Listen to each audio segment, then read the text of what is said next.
Today, we're going to dive in and discuss a lesser known and often very overlooked topic that has a massive, massive impact on your health, from digestion to weight to metabolism to fertility and beyond. We're talking about circadian rhythms. Yeah, so most times when we think of circadian rhythms, we might only be thinking about sleep or shift workers, or maybe you don't think about anything because this is one of the first times that you're hearing about them. We touched on the importance of circadian rhythms in our first episode, and today we're going to be diving in to discuss everything you need to know about circadian rhythms, and most importantly, how to coordinate your lifestyle to complement these very fundamental rhythms that impact so many of the aspects of our lives that Jilly touched on before. So energy, sleep, immune, blood sugar, you name it.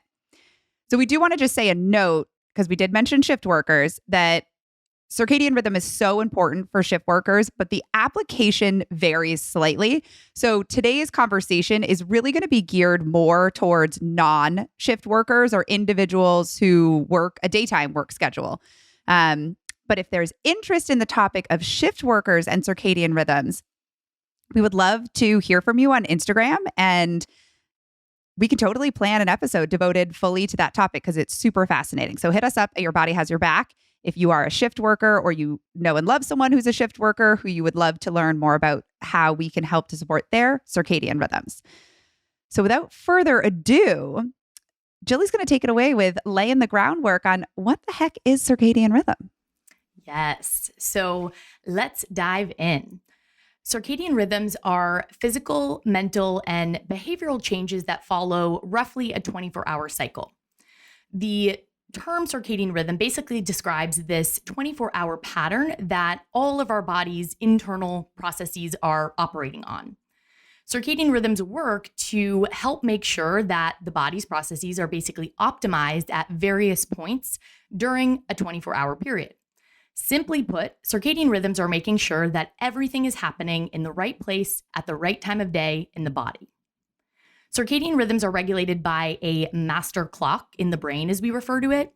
And this is basically a collection of more than 20,000 cells, collectively known as the suprachiasmatic nucleus. I probably butchered that. We refer to it over here as the SCN to avoid gnarly pronunciation situations. But the SCN is basically this collection of 20,000 different cells, and it's located at the hypothalamus in the brain. We also have peripheral clocks that are found throughout the body in various tissues and on different organs. But the master clock is the big important coordinator or the main clock that we're going to be talking about today. So the SCN basically receives information from the outside world, and it shares it with the rest of the body. So it sends signals to other clocks throughout the body, so in the tissues and on your organs, and it stimulates the release of hormones and neurotransmitters and all sorts of different things in the body that influence and control countless functions. The master clock in our brain is specifically influenced by a few external factors or signals. This is primarily going to be light and dark exposure, and also when we sleep, when we eat, and when we exercise. So we're going to be talking a lot more about these things shortly. But first, Abby, do you want to tell people a little bit more about kind of why circadian rhythms are important or kind of what they influence specifically? Yes. And the list is pretty extensive to what we were kind of talking about in the beginning. So circadian rhythms coordinate so many processes in the body, and they have really a direct impact on some of the most significant areas of our health. So for starters, our sleep-wake cycle. And this is really due to circadian rhythms helping to coordinate the fluctuations in hormones that regulate our sleep and weight cycles. So those are cortisol and melatonin most notably, which are two of the most powerful and influential hormones in the entire body. Then hormone fluctuation. So it directly impacts our hormone fluctuations. And that's really due to the role of cortisol, arguably our master hormone, and its role in influencing our stress response and other hormone expression. Even influences our immune functions, which is highly influenced again by our stress response and cortisol. And these are really dictated by circadian rhythm and the patterns and the cycling of our circadian rhythm. Our metabolic health, so we're talking about blood sugar, weight, energy. It's incredibly influenced by our circadian rhythm in these areas. And we're going to dive into each one of those. This is kind of the quick high level introductions to really show some of the massive span of circadian rhythms in our body. And it's safe to say that this is probably one of our favorite topics to educate clients on, and now all of you, which I feel like, Jilly, this is really what it's one of your absolute favorite topics. It is one of my absolute favorite topics for sure. And it's so overlooked. It's a big topic. It's so important. And, basically what Abby's saying here is everything is circadian. Everything is circadian in the body. All of our cells are operating, on the circadian schedule, and it's, digestion and immune function and all the things. So it's just a really exciting area of research. And I think there's a lot of great things that we're going to dive into that, people can sort of take action with in an immediate sense that they're not even aware of right now. Yeah, that's the coolest piece, I think, of a lot of things that we're going to dive into in just a couple of moments are really not massively different than what we're maybe already doing, but slight tweaks. And we can really reclaim so much of this kind of optimal. We say that word a lot, but that idea of really feeling connected to our bodies and really feeling true vitality, energy, hormones, and kind of the experience of what we're all really seeking, most likely in our day-to-day experience in our bodies.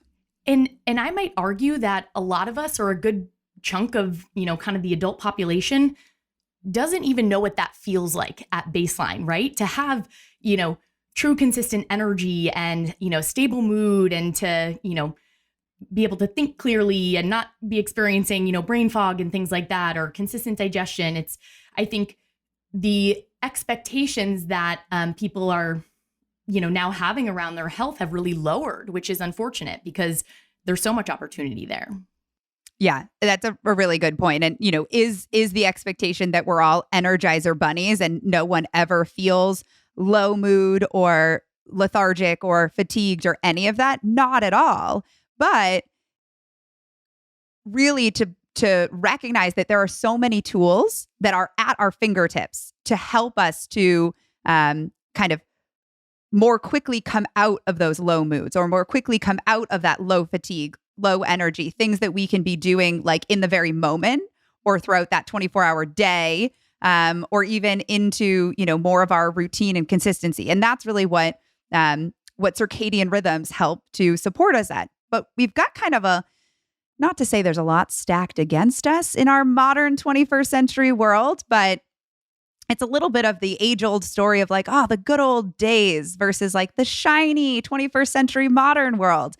And how modern technology actually has made some of these foundations even more challenging to maintain healthy, coordinated circadian rhythms.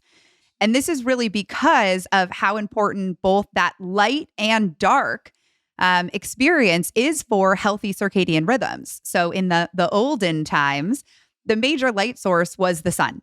And so our days were really fully dictated by when there was daylight, and nighttime was relatively dim or dark, maybe, candles, fire, gas lamps, what have you. But we also spend a lot more tremendous time outdoors, which further reinforces our body's education of that internal clock. So our bodies and our eyes, which are really what are receiving those signals, were incredibly tuned to this 24-hour cycle. And that was that direct education that was strengthening our circadian rhythm. And it probably wasn't even a topic at that time because we were so aligned with it. Whereas in this modern 21st century, shiny, bright world, we've got a little bit different of a story. So we spend more of our time indoors, and we have a lot of exposure to bright artificial light staring back at us. And, we're certainly staring at a lot more bright screens. There's blue light that are emitted from those that are stimulating sources of this kind of feels like bright daylight. And when we're constantly exposed to these stimulating bright lights and the lack of kind of natural light, the lack of outdoor exposure, we're really signaling to our bodies that we should be awake because it's peak daytime. But it could be 8 p.m. at night, or it could be 2 a.m. in the morning. And that's where our bodies are getting confusing signals that are disrupting its orientation to this 24-hour light and dark cycle. And that's what we're referring to when we say disruption to our circadian rhythm. And a disruption to that orientation to our master clock, to where is our body in this 24-hour light and dark cycle and what should it be doing, that's really stressful to the body. So this is why in our modern 21st century world, we really have a responsibility to be aware of how we experience light, getting outside regularly, seeking out that morning light, protecting ourselves from bright lights. And it's not just about light, and we're going to really be going into that as we kind of dive deeper, but it does play a pretty significant role in helping to strengthen our body's orientation to this kind of 24-hour light and dark cycle. So what I even think can be more interesting is actually how significant some of the interruptions to our circadian rhythm can be and how vast those areas are. So it can actually be helpful to dive in first to what can actually go awry when we're not really living a lifestyle that's strengthening our circadian rhythms, so that we really start to pay attention really and realize, like, holy moly, these are some pretty impactful or, negative things that can happen as a result of disruptions to our circadian rhythm, so that when we start to talk about the things that we can do, we really actually get the connection to, like, oh, wow, I heard myself in some of these, not so flattering short and long-term disruptions, so that we're really actually, more educated to make the choices to strengthen our circadian rhythm. So, Jilly, do you want to take it away with some of the ramifications to the short and the long-term disruptions to circadian rhythm? Yes. So would love to kind of talk through these. And I do think it's helpful to kind of see yourself a little bit in what we're talking about here. So really what Abby's describing is circadian rhythm misalignment. So when any or all of the core factors that regulate and entrain our circadian rhythms are disrupted. So again, that light and dark exposure, when we eat, when we sleep, when we move our body. So when these things are disrupted in the short term, so maybe for 1 to 7 days, we might notice some symptoms, even in that short amount of time. You could notice things like brain fog. So disruptions to circadian rhythms are going to impact things like mitochondria, neurotransmitter production, cortisol, all of which are going to impact things like, cognition and clarity, brain fog. Elevated blood sugar, that's a big one that we can see happen very, very quickly with disruptions to circadian rhythms. So your circadian rhythm does really have a massive impact on glucose metabolism or blood sugar metabolism, insulin sensitivity, so how well your body's able to utilize glucose. And you can't really untangle blood sugar from circadian rhythm. So if you are only focusing on what you eat and all of these factors that we're mentioning are out of alignment, that could disrupt blood sugar and cause elevations, by itself. Disruptions to circadian rhythms can lead to things like irritability, anxiety, moodiness, also unpleasant shifts with digestion. So like indigestion, heartburn, bloating, shifts with bowel movements, both constipation or loose stools. Really, this disruption that we're talking about is impacting everything. So digestion is circadian. And, if all of these factors are thrown off, we can directly see that in what's happening, with bowel movements and digestion. Also things like increased muscle ache, soreness, poor recovery from workouts. That's a big one, that people often notice. And short-term circadian disruption can also increase the susceptibility to illness. So Abby had touched on the immune function piece, which is really important here. And it really, in a short-term sense, might increase your susceptibility to picking up a bug, a virus.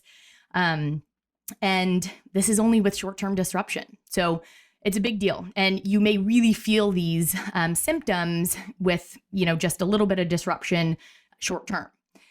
If these factors that regulate circadian rhythms are disrupted persistently for long enough, so think like weeks, months, years, This can lead to more significant health issues, including things like metabolic dysfunction. So that's where things are like really going awry, altered, lipid metabolism, shifts with weight and body composition, chronic inflammation, actual mood disorders, gut diseases. Also things like disruptions to sex hormones, thyroid hormones, adrenal hormones, which is a really big deal. Some research has even found that disruptions to circadian rhythms can impact thyroid hormone conversion. So that's, pretty profound. Circadian disruption is actually associated with reduced fertility and fertility challenges. Also things like neurodegenerative diseases. And overall, there's just a significant increase for the risk for chronic diseases across the board. So like hypertension, type 2 diabetes, heart disease, with this circadian disruption. Also a super hot area of research right now that I don't think we've really made the connection with until like the last decade. Previously circadian rhythms were really talked about in relation to sleep and mood disorders, but now we know that, circadian misalignment or disruption is, impacting things on a much more systemic level. So basically, the longer your circadian rhythm is disrupted, the greater the risk for all of these things that I'm describing. Which is a pretty profound list.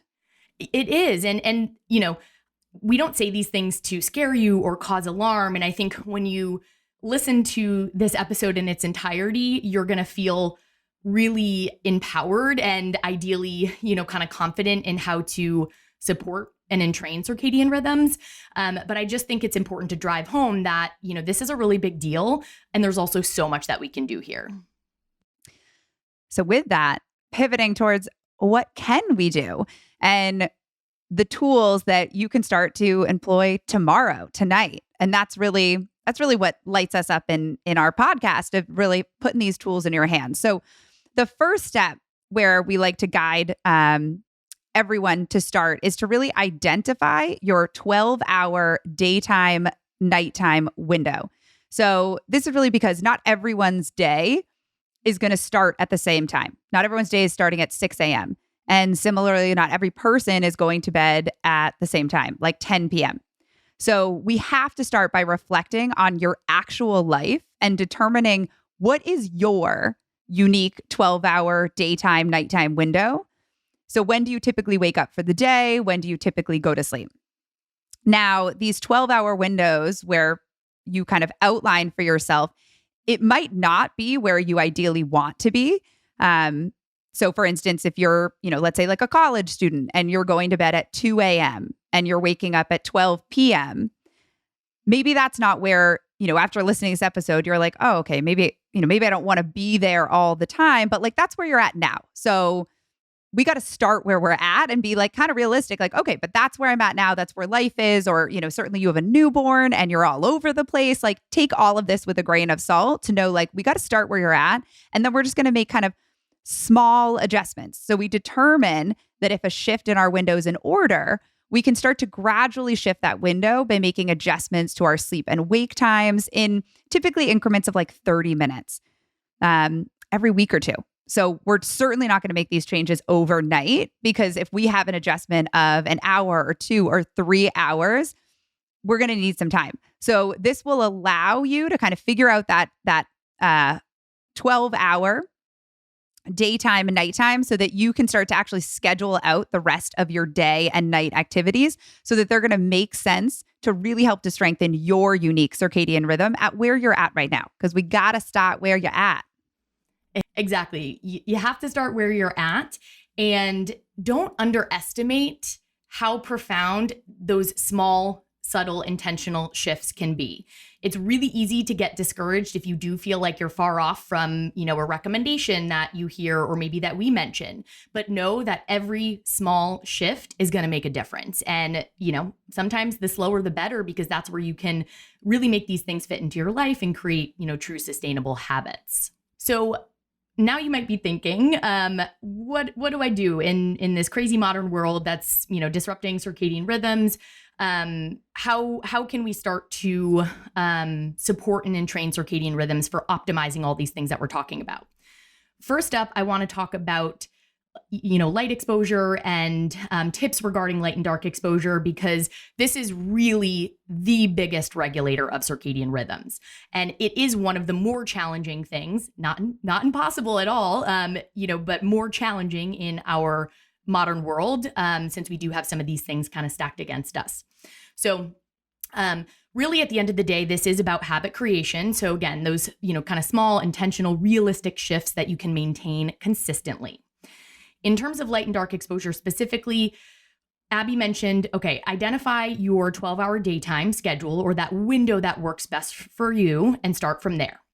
And what I'd recommend doing is aim to get sunlight first thing in the morning, ideally within the first hour of waking, and again, midday if possible. That morning sunlight exposure in particular is a big, big regulator of your circadian rhythm. So the light, when you absorb it into your eyes, it sends signals to that SCN, so the master clock in the brain, and it basically tells the body, it's time to wake up. It's time to get all of these internal processes grooving, getting prepped and primed for digesting food and, producing cortisol for energy and immune function. So that morning sunlight exposure is key. Maybe you consider taking a walk first thing in the morning or after breakfast. Even if you only have 10 minutes, that is better than 0 minutes, and that can make a huge impact in supporting circadian rhythms. Maybe you consider taking another walk or getting outside at lunch for some midday light exposure as well. One of my biggest tips here when it comes to, building in time outside or getting light exposure is to really think about intentionally building this into your schedule. So maybe it means actually physically blocking off time on your calendar, setting a reminder in your phone, and protecting time for this like you would any other type of appointment. And remember, you only need 10 minutes. So if that's all you have, that's, a great way to support circadian rhythms. If you can't get outside, if it's not light out when you wake up, where you live, or based on the time that you get up, or if the weather's really crappy and it's rainy or dark, consider getting a full spectrum light box or light therapy lamp that you could use in lieu of the sun to sort of simulate sunlight exposure. So you could pop that on while you're eating breakfast in the morning. You could pop it on again midday, even while you're doing work. I typically recommend, using that for 20 minutes if you're doing that in lieu of the actual sunlight exposure. And this can, kind of be a nice option if the sun is not available to you. What's also to Jillian's point of that kind of getting you up and getting awake in terms of the signaling of light to your eyeballs, that's also what mobilizes a morning bowel movement.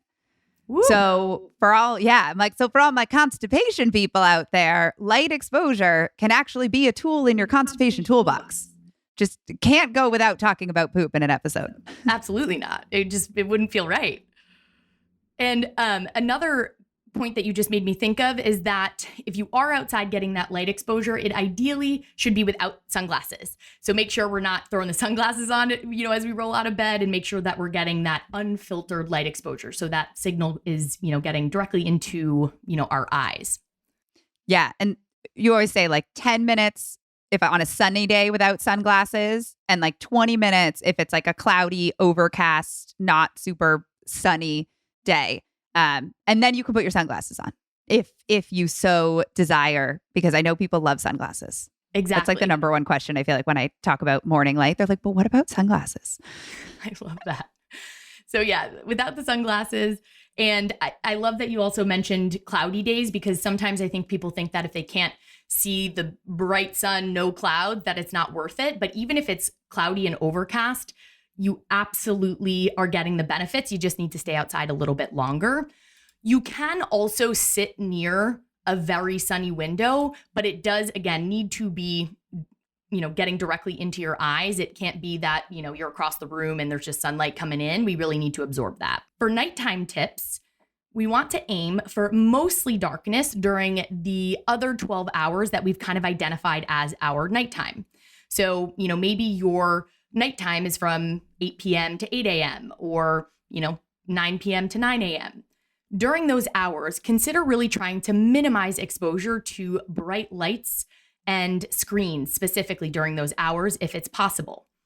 In the evening, you could consider, just dimming your lights. So if you have the ability to do that, or maybe you swap out some of your lights and you put in, orange or red light that can actually help to minimize disruption, more so than that bright light that is very stimulating to the brain. I also recommend considering non-screen activities that you can engage in at night, with the goal of stepping away from screens, ideally for at least 60 minutes before bed. If you want to watch a show or whatever it is in the evening, definitely do that. But see if we can carve out some non-screen time before bed to really help the body wind down and to transition into nighttime. So then we're going to start to produce hormones that are going to help us with sleep and rest and repair versus, being awake and, doing all the stimulating things. Consider wearing blue light blockers or amber blue light blockers, the really kind of nerdy red lens looking ones that are my husband loves as I truck around the house in those in the evening. But consider wearing blue light blockers if you need to work late or you have something going on. Again, this is all about being realistic. It doesn't mean you have to live with candles and a fireplace and no light. It means we need to make some modifications in our modern world that are going to help to support circadian rhythms. Maybe try keeping your phone on do not disturb and maybe on the other side of the bedroom if you're someone that, typically uses your phone as an alarm and you're tempted to kind of grab it and, scroll and things like that or check email in bed. Maybe get it across the room, put it on do not disturb and just give yourself some time without the screens before you're actually going to bed. Last tip I have here is actually consider getting blackout curtains or an eye mask to sleep. This can be really helpful for, just simulating that really, really dark environment that is so helpful for supporting circadian rhythms and really high quality sleep. Whenever I bring up kind of like blackout curtains, I always have a client or somebody kind of saying, but I love to wake up with the sun. And that's where, you still can if you have blackout curtains, but we need the darkness at night. And that actually allows us to, and the contrast of darkness at night and then opening up those curtains or taking off that eye mask in the morning and having that light exposure, that's the medicine, the contrast. So as much as it, feels like magical to like wake up with the sun, in our modern 21st century world, dark is not dark. We have light pollution. It's actually like a kind of a big deal that, no matter, unless you're living in somewhere that's like, there are no street lights, there are no city lights, there's like no just general hue of light outside of your window, which is, few and far between for many of us. But, I'm thinking of like Krista in like South Dakota or something. And I'm like, it's probably dark where she lives. It's probably very dark for Krista. We're jealous. We'll have to ask her. But I live in a city. It's not dark and it's not quiet. It's very loud. So I like can't even open my windows half the time. So as magical as it sounds, 21st century world has kind of shifted some of the things that we need to do in order to really care for ourselves. And then, in a beautiful sense too, like we have like blue light blocking glasses. Like I'm wearing those right now because it's coming up on like 5 p.m. And I kind of like to wear them towards the second half of the day when I'm like working on computers and screens. And like I'll totally probably watch a show later and I'll be wearing my blue light blocking glasses, like feeling really proud of myself. And I'm like, look at me, I'm doing something so good. Look at my healthy habits. Exactly. Watching Netflix with my glasses. Mine are clear though. They're not the amber ones because I'm like, but they're chic. They are chic. I like them. But I what I'll typically recommend is the clear blue light blockers during the day. And then, especially if someone's chronically exposed to screens in the evening, the amber colored ones I think can be helpful for just filtering out more of that blue light. But honestly, anything is going to be helpful if you're filtering some of that out. So that's a big deal. And to piggyback off a couple things you said, Ab, with the, blackout curtains, I think she's, spot on with describing that like contrast being really important. And I think part of the problem in our modern society is that, okay, maybe we have the blackout shades, but then the alarm goes off and the phone is in front of our face. and we're already checking email and on social media. And then we go and we turn on the news, and then we're on the computer for work. So that lack of contrast is a big deal. And I think if someone likes that light first thing for, helping them wake up, which is really important, maybe it is having the alarm across the room. So you're kind of forced to get up and turn it off. And the first thing you do is rip open the shades and let all the sunlight in, which is, a beautiful way to support circadian rhythms and really effective. I also am a big fan of the Philips and the Hatch wake up lights that sort of simulate the sunrise. It's a much more gentle way to wake up. So it kind of starts, deep red and gets orange, yellow, and it's a little bit more gentle. Sometimes there's like bird noises, which is very lovely. But that's a nicer, gentle way to wake up. And then same thing, we want to get up, open the shades, and get that natural sunlight coming into the room. Yeah, such an important. And I was thinking of another that we were talking about before we jumped on. Even in the evening so like watching the sunset, like I like to call that like medicine. It's like light medicine because it's literally helping your brain, helping like kind of your internal clock see the distinction of like the sun is going down. And what we can do that's pretty cool in our own homes is actually turn off the overhead lights and turn on lights on your like lamps that are actually at that mid-level, because it kind of mimics the drop in the light line, similar to a sunset. So it's actually helping to kind of mimic the way our bodies typically adjust to sunset. So it's a little shift of, helping to kind of dim the lights, or often like lamps are maybe a little less bright than some of our overhead lights, and starting to maybe we've even replaced some of those with yellow bulbs or red bulbs, however intense you want to get into this. Certainly in the bedroom, that could be awesome. But that's like a really fascinating, just simple thing that maybe we're already doing. And you're like, oh my God, look at me. Like, look at me and my circadian rhythms over here, turning my lamps on at night. I love that. And I think this just speaks to how we are describing that these tools or tips or habits around supporting circadian rhythms don't have to be grandiose and massive or, expensive. They can be really small and subtle, and they can lead to these really, important health outcomes. And I think that's why it was also important for us to highlight some of the negative implications first and foremost that come along with disrupted circadian rhythms, because I think as we go through these tips, you're probably going to start to feel, and maybe are already feeling like, wow, I can do this. And, oh, there's like, one or two tweaks that I could make in an immediate sense. And, oh my gosh, that's going to help me poop every day. Woo! Love it. So really by making these important changes specifically to light and dark exposure, you're going to be avoiding a huge amount of circadian disruption that's just super common nowadays. And in our minds, the light and dark exposure for supporting circadian rhythms is really the most kind of important and impactful place to start, because it is the biggest regulator. If you're already doing these things, you can move on to some of the next tips that we're going to dive into for supporting circadian rhythms and start to really, explore other habits as well. But know that the light and dark exposure is definitely a big deal, and it might take some time for you to iron out these habits and figure out what works for you, and that is totally okay. I love that. Prioritizing where you start. Start with light and dark. Then we can move on to when you sleep.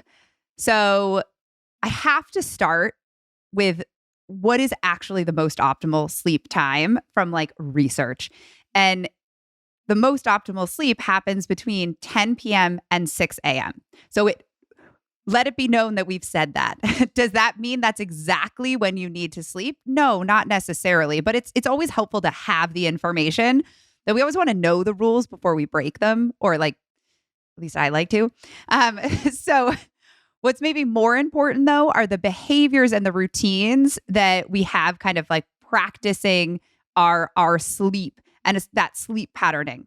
So as Jilly said before, reducing light exposure in the hours leading up to sleep is so important for that transition of our hormones for more successful sleep.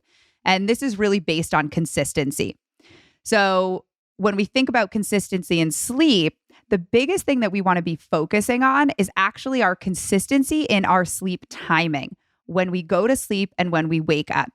And this definitely could be a harder conversation to happen around sleep, particularly like, what about weekdays and weekends? Like they're drastically different, myself included. So these are things that like we need to know the knowledge, and then we can kind of work to set ourselves up for it. So aiming to go to sleep and wake at the same time, even on weekends. And what we've really seen in research is that even shifting your sleep schedule 15 minutes can have an impact on your circadian rhythm. That 15-minute increment like really sidelined me. I was like, holy moly, that is not a big shift in a schedule. And you think of the difference for some of us between our weekdays and our weekends. So this is actually kind of introducing a new term, maybe for some of us, that's called social jet lag. And this term is really defined as when you are waking up 2 hours later than your normal consistent wake time. That would qualify as experiencing some degree of social jet lag. And what's really interesting or pretty profound is that more than 50% of the population experiences social jet lag after a weekend. So let's break that down for a second. So we're going to have disruptions in our sleep schedule. That's, kind of a given that like, let's just kind of normalize that for a second. But the strength in that is that there can be small adjustments that we can make that are going to allow us to be more successful at enjoying our social time. So for instance, if you have a late night, what would it be if you aim to wake up within an hour of your normal or consistent wake time and then take a nap later that day, ideally before 3 p.m., but really trying to kind of make up for some of that lost sleep. So trying to wake up within kind of the hour. So with our sleep-wake times and our sleep-wake cycles, trying to remain consistent within that hour of our waking time or hour of sleep time, knowing that there's going to be adjustments to that. So it might require some gradual adjustments over time to help to build a more consistent sleep-wake cycle that fluctuates on that kind of hour on either side. But it certainly leaves space for joy, as there are probably most definitely going to be late nights or big weekends, as those kind of are a part of our life and a part of joy. So when we wake up, maybe on Monday mornings, and we feel really disoriented or really tired or kind of experiencing some of these like Monday morning, just the characteristics of maybe a Monday morning for many people, knowing that some of those behaviors to say, okay, what can I return to? Returning to your consistent sleep and wake times, and really helping to maybe the following weekend practice some of these slight adjustments, even trying to get, maybe you're not within an hour, but trying to get maybe within 2 hours if you're off by 4 hours. So again, those small increments can really help to adjust that. So Jilly, anything that people can do to help to mitigate this idea of social jet lag or really helping to strengthen these sleep-wake times? Yeah, just a couple of things to add. I mean, one, I want to say I think it's helpful to always look at these things in a positive light in terms of if you are an individual that often wakes up on a Monday morning and you're experiencing that, term coined in research as the social jet lag, where it's like, your digestion's off, you're fatigued, you're foggy, you're irritable or anxious. Now you might know why you often feel that way, which is super cool and empowering. If this is relevant for you and you're like, man, my sleep schedule is all over the place. Like the weekdays versus the weekend, it's like a feast or famine situation. And really, the starting point being, let's close the gap, let's level the playing field. And this is, again, really about those intentional habits and, maybe looking at that weekend ahead and determining, okay, how can I provide my body with a little stability and support my circadian rhythms and just be more intentional about it. I think, closing the gap is always the big recommendation, that I have, and just recognizing where you are and starting to make those small shifts, even if it's just the 15-minute incremental shifts. Like Abby said, 15 minutes can disrupt circadian rhythms, and it can also help advance circadian rhythms and support circadian rhythms, even if we're closing that gap by, 15 minutes, 30 minutes, an hour. So The sleep schedule is a big deal. And I think you really, kind of touched on all of the points well.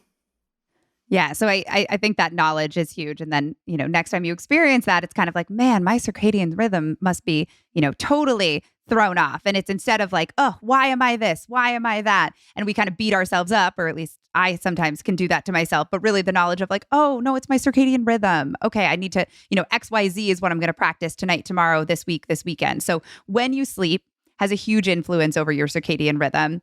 And sleep schedules certainly can be challenging for many of us.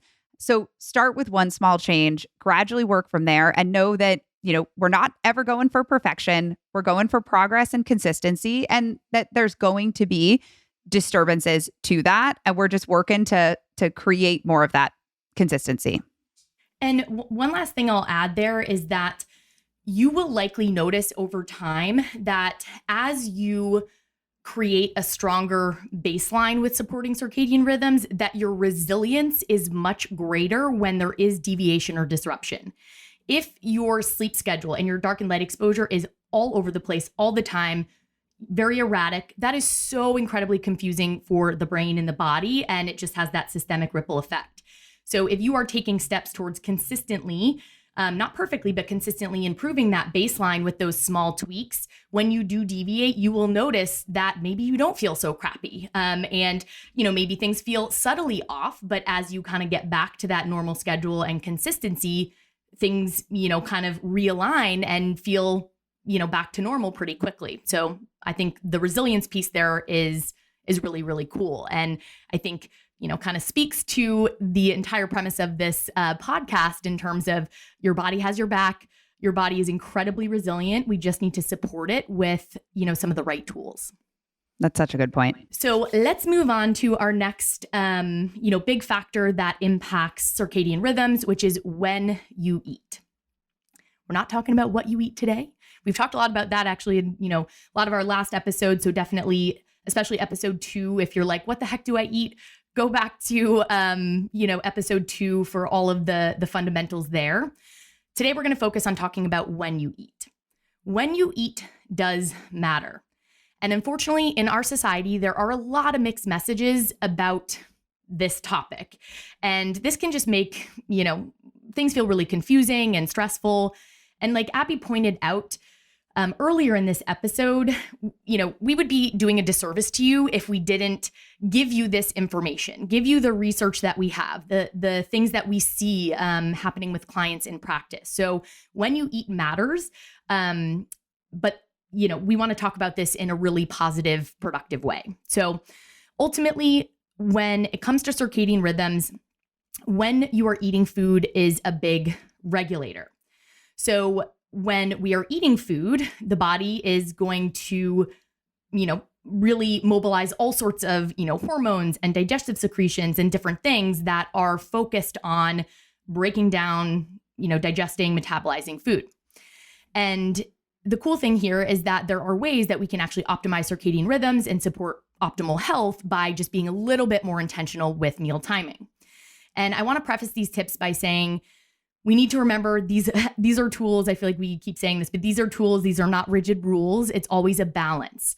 We're not looking for perfection, and we can't approach these things with rigidity or turn it into some emotionally charged diet, or you'll create a lot of stress for yourself, which of course totally defeats the purpose.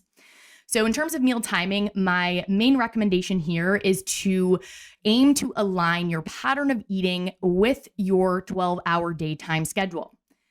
Start your day by breaking your overnight fast and eating breakfast within 1 to 2 hours of waking, ideally. And then eat consistently about every 3 to 4 hours after that throughout the day during your 12-hour daytime. So during that daytime, we're exposed to light and we are eating our food. So maybe you have breakfast around 7 a.m. and then you kind of wrap up having dinner around 7 p.m. That's a nice, reasonable time frame, your 12-hour daytime. Know that might not be your schedule, and we need to identify your personal 12-hour daytime. Because digestion is circadian, our bodies are going to be prepped and primed, like I said, to digest, metabolize food during those hours. And when we are not eating food, our body needs to be focused on doing other things. So we also want to work towards minimizing late night eating and eating during that 12-hour nighttime period that we've identified when we can. Research has found that late night eating does suppress hormones, specifically things like melatonin, that are needed to help us fall asleep. Eating during your nocturnal period can have negative impacts on sleep quality as well. So again, if the body is focused on digesting food, that is going to be confusing for the brain, and it cannot focus on the important, sort of rest, restore, repair processes that need to happen and are really important. So our bodies basically want to be focused on food and digestion during the daytime and focused on other important processes at night. That being said, I do always recommend honoring hunger first and foremost. So if it's nearing bedtime and you're getting biological hunger signals that are saying like, hey, I need food right now, we always want to respond to hunger cues first and foremost. This is very important. Going to bed hungry will absolutely disrupt your sleep, and in a big way. We may end up with low blood sugar and jacking up our stress hormones, which is not going to be great for circadian rhythms either. So if you feel hungry in the evening, have a small, balanced, easy to digest snack before bed. If that happens, it will help you sleep. It is not the end of the world. But if you notice that you are chronically hungry at night before bed, it would probably be a good idea to, kind of do a little assessment or audit of what's going on during the day. Are we eating enough during the day, during the first part of the day? Are we getting enough of all of those basic things that we talked about for, balanced, supportive meals in our second episode on blood sugar? So if we are hungry late at night chronically, there's probably a reason why. If it's happening here and there, not the end of the world. We always want to respond. But that's kind of the goal is aligning the eating with the circadian rhythm, and specifically that 12-hour daytime for, optimal alignment. That means eating breakfast. Can you say that again? I think there's probably people listening being like, but what about intermittent fasting? I eat from noon to 10 p.m. at night, and that's my window for intermittent fasting. And the concept of really digestion being most optimal during daylight hours, that is really when we're meant to optimally digest food. And so, yes, that is going against intermittent fasting. We are really on the side of particularly women need to eat breakfast. And we've talked about that in earlier episodes, but just to kind of call that out, because I in my mind was like, I think I know what some people are going to say to this. I would argue that it's not necessarily going against intermittent fasting though, because I think there's this big misconception or mistranslation of the research where people hear intermittent fasting and they apply it as skipping breakfast. And most of the time, what that leads to is overeating at night. A lot of blood sugar issues, a lot of mood issues, none of the health outcomes, as Abby mentioned, particularly for women, that people are actually looking to achieve. Our thyroid is sluggish, our metabolism is sluggish, and really research on time-restricted eating. And, it's a newer research and studies are, smaller, and there isn't a lot of studies on women, in particular, but the research is not screaming, skip breakfast, everyone, and improve your metabolic health. Really, what research is indicating that, again, aligning the eating with the circadian rhythm is going to be most beneficial. And, certainly there are more restrictive, kind of time restricted approaches that, maybe in the short term produce some benefits for men. But at the end of the day, if you want to play around with meal timing and time restricted eating, have an earlier dinner. Close down the kitchen a little bit earlier. Give your body 2 to 3 hours to digest before bed. Have breakfast soon after waking and just shift that schedule. You will be amazed at how your body responds to something like that.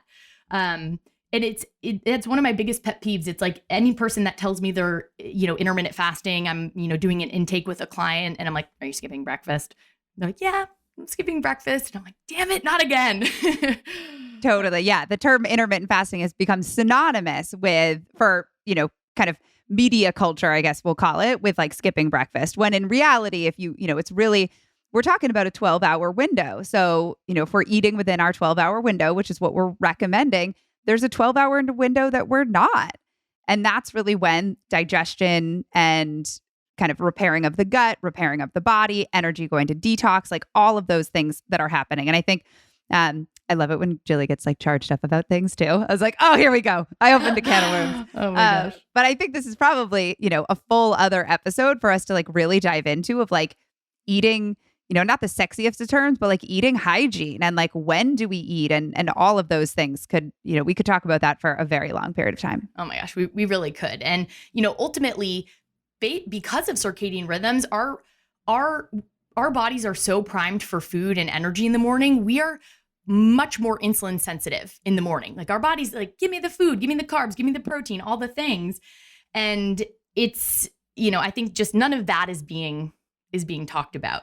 I actually very quickly just want to share this meal timing study that was done on women with PCOS that was so profound, where they had two groups of women. It was, I forget if it was a 60 or 90-day study, but two groups of women that ate the exact same amount of calories, carbs, protein, fat, fiber, all the things, the exact same diets for the 60 to 90 days. And one group had a big breakfast, moderate lunch, smaller dinner. And then the other group had a very, very, skimpy breakfast, moderate lunch, large dinner. And, everything else was the same. At the end of this time period, the group that had the big, hearty, very protein-rich breakfast actually had like over a 50% reduction in testosterone levels. So testosterone is often high in women with PCOS. Huge improvements with fasting insulin glucose, huge improvements with ovulation rates, lost like over 2.2 kilograms over this period of time. The women in the group that ate the skimpy breakfast and then everything else was the same, no changes. Right? But that is so cool. And we want to wake up hungry. That is a great, so if you don't wake up hungry now, it's like start with the act of breakfast, keep it small, emphasize protein, and then slowly over time, because we have to re-educate our hormones and those don't change overnight. Nothing in the body seems to change overnight. So it's that consistency and that practice. And we eventually will get to the place that we do wake up hungry. And then that feeling of a bigger protein heavy, like kind of breakfast is going to be, we're going to start to live in alignment with those circadian rhythms even more. 100%. And we should probably move on to the next factor before you like really get me going here. Let's talk about exercise timing. All right. So when you exercise, so this is impacting our circadian rhythms as well. So our body temperature and our heart rate naturally decrease at night and while we sleep. And this is really controlled by circadian rhythm and it's further enforced by sleep. But these natural shifts in temperature set us up for more optimal sleep, rest, and recovery overnight. So exercise raises both our temperature, our heart rate, and our cortisol, that kind of stress active daytime hormone. Therefore, exercise, especially more high intensity or kind of more intense exercise later in the evening, can impair our body's natural adjustments to circadian rhythm and to our kind of optimal sleep. So more intensive exercise performed in the morning or the mid-afternoon or within our 12-hour identified window that we identified for ourselves at the start is really best for aligning with our circadian rhythm and thus supporting more optimal sleep, which is also part of our circadian rhythm. More gentle exercise, such as like walking, gentle yoga, Pilates could even be in this category, performed in the evenings if that's the only time that you have in your schedule to have some physical activity, would have a lesser impact on our circadian rhythm. But ideally, we really do try to recommend exercise timing to really occur within that 12-hour window so that we're really optimizing circadian rhythm in our movements as well. So it's important to think about if you're experiencing challenges to falling asleep or staying asleep and you're exercising intensely in like the later afternoon or evening or night, maybe try adjusting your exercise routine either maybe to a less intense if you have to do it in those nighttime hours, or if you could create a little window in an earlier time of the day and observe if after a couple weeks that has an impact on improving your sleep. And it might really just be a key in helping you to improve your circadian rhythm as well. I love those tips. And again, it's small shifts, right? With timing and thinking about your schedule and where you can make some supportive adjustments. I feel like you can get really, really nitty gritty with the like research on exercise timing and circadian rhythms. But one of the like bigger reviews I read about circadian rhythms and exercise timing basically mentioned that like 7 a.m., 1 p.m., and 4 p.m. all produced advances in circadian alignment and increased production of melatonin in the evening. So it's like that whole daytime period, right? And then it was after 7 and 9 p.m. or 7 and 9 p.m. exercise, that's what delayed things. But I think to Abby's point, it's the really stimulating stuff because naturally cortisol is going to decline before bed, which is going to kind of also signal that melatonin to increase. So if we're jacking up the cortisol, then melatonin's going to be like, it's not time for me to come out yet, right? Totally. That kind of sums up the 4 big factors that have a major influence on circadian rhythms. The last thing I just want to mention here, just because it's a super great resource, is there is a chronobiologist, researcher, Sachin Panda, who studies circadian rhythms really extensively.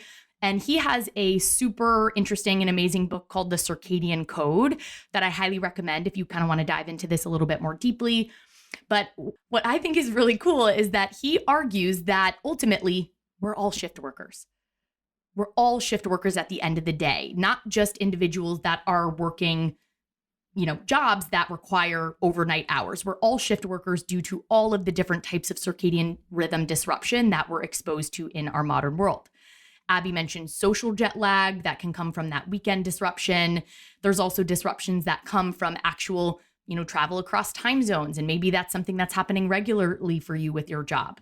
There's seasonal circadian disruption. There's digital jet lag and many, many more types of shift workers that he outlines in his book, The Circadian Code. So really, really helpful resource if anyone just wants to dive into this a little bit more, that we definitely recommend. I love a deeper resource for diving in. So to wrap up, and I love that kind of at this point, we've hopefully proven ourselves in terms of demystifying some circadian myths that we may have believed before listening to this episode. So Jilly, what are kind of the 2 major myths that we often hear when somebody mentions circadian rhythm?